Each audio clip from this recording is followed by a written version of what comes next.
Até mesmo porque eu já vi, cara, assim, não só vi, como eu já fui um tipo de pessoa a pensar assim, de tipo assim, alguém procurar ajuda, eu falei assim, cara, isso é coisa de gente fraca. Entendeu? E aí, na verdade, porra, eu tô instigando o cara a não procurar ajuda. Pelo contrário, se você for entender como... Porque se o cara se consulta na primeira terapia, ele fica ainda... Porque vai mexer na ferida, como a gente já disse aqui. Com certeza. E aquilo vai mexendo em coisa interna do homem, que realmente ele vai ter que expor aquilo, e aquilo dói. Você mexer no seu passado, mexer na parte que realmente te causa dor, e todo o processo de cura é isso. Primeiro de tudo, a cura, como o Freud mesmo falava, ela vem pela fala. E como a gente estava citando até questões bíblicas também, e a fala é importante, né? Porque o falar, né? Tanto de falar, a pessoa, ela vem a cura.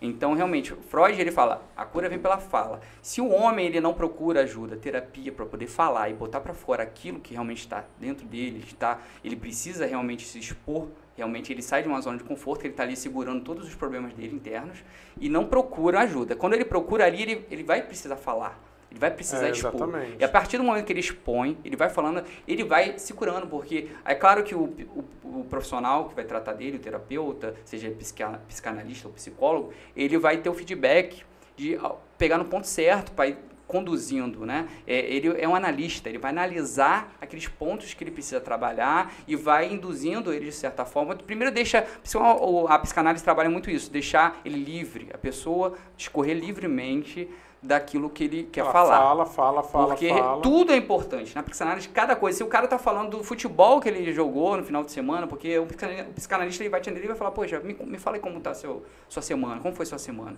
como foi seu dia. E a pessoa vai discorrer. E tudo, aquele que é experiente, que vai cada vez mais se aperfeiçoando no poder da análise, ele vai verificando que tudo que ele fala, por mais que... o problema é no casamento, mas o cara está falando do futebol do final de semana, do jogo que ele assistiu. Mas tudo está interligado. Ninguém fala nada em vão. E a técnica de você falar muito, né? Essa frase é boa. Sim. Ninguém fala nada em vão. Então, e a técnica de você falar, que tem aquele famoso ato falho, né?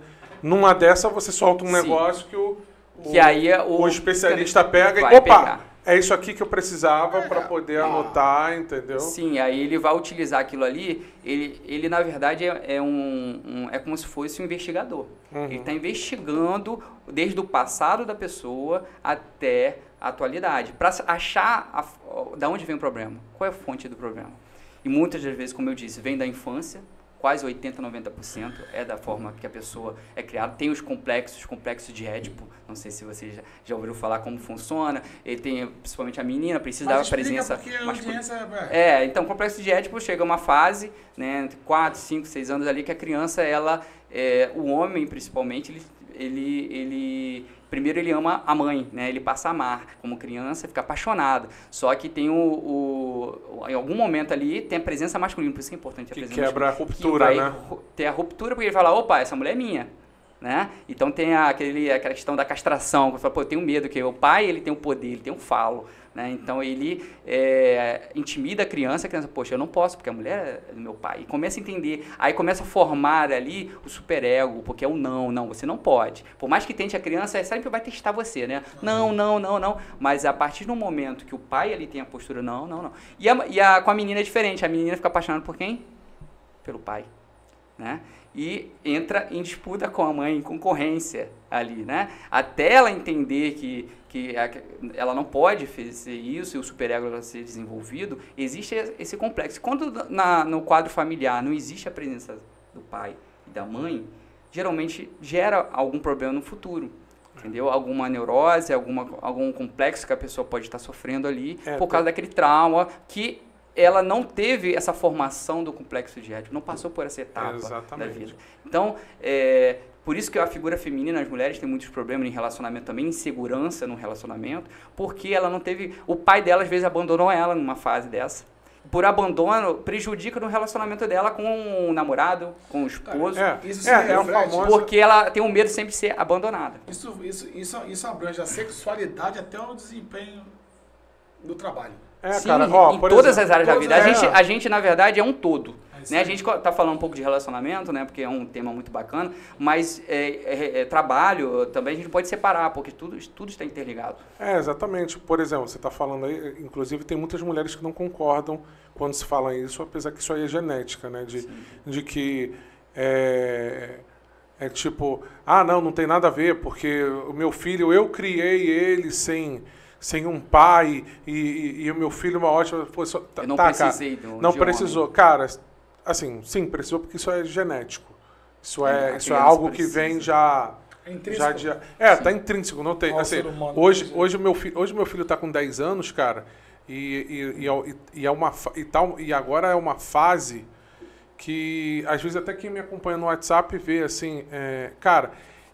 É uma fase que eu vejo tanto a importância para ele, de eu estar ali com ele, assim, eu vejo, porque ele me tem como, assim, como admiração.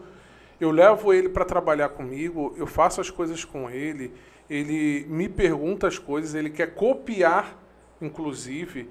Então, assim, e é uma etapa que vem muitas perguntas. Eu, nessa etapa aí, inclusive, que eu estava, apesar de, assim, o meu pai, ele foi entre ausente e presente, né, devido a muitos problemas que ele teve na vida. Então, eu tive um período sem o meu pai, onde foi só a minha mãe, e eu considero, vendo o meu filho hoje, que foi um dos períodos mais importantes, onde eu estava formando a formação do meu caráter para tentar ter uma referência maior, paterna, e eu não tinha, entendeu? E hoje, vendo o meu filho, eu percebo, e outro dia eu até estava comentando também, até a importância dos avós. Tem importância, tem muita gente, às vezes, que não olha a importância dos avós, e no caso, até mesmo para o homem, o avô. Falo isso porque eu não tive avô. E eu vejo a ruptura que tem até de, tipo assim, o meu filho me olha como uma autoridade, uma referência. Né? Uma referência, mas automaticamente olha também o meu pai. Sim. Tanto que ele faz perguntas pro meu pai sobre mim. Aí tipo, vovô, como é que era meu pai com a minha idade? Sim.